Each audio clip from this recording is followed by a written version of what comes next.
So ito na yung finish output ng CF Moto NK400.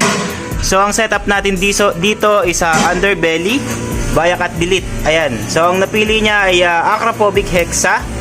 So ayan guys, ang finish output for CF Moto NK400. Napakaganda guys. Ayan, tingnan nyo.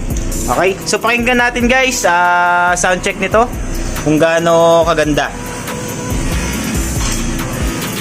And guys, isang patikim lang para may reference kayo. Ayan.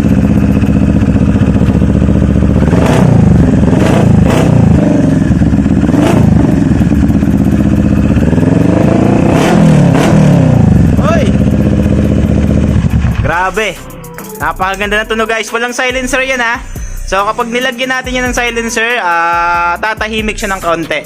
So yun guys. So for CF Moto NK400, ayan yung finish output, napakaganda guys. Okay? So syempre, tatanungin natin yung ating client kung anong feedback niya. Ano, boss, kumusta ang ating muffler dyan? Ayan. Okay, so boss, taga Santa Rosa Olympia lang, ano? Baka may babatiin kayo dyan.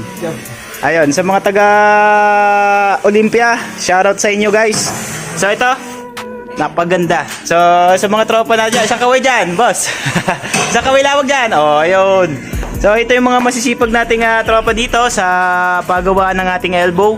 So guys, sa mga willing mag-avail, message nyo lang ako sa page ko, Marjo Online Shop, or rekta kayo sa FB account ko, Marjo, or visit kayo sa shop located at Metroville Subdivision, Pook, Santa Rosa City, Laguna.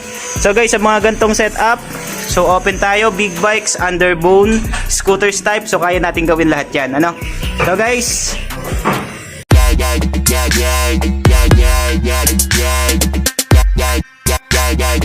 yeah.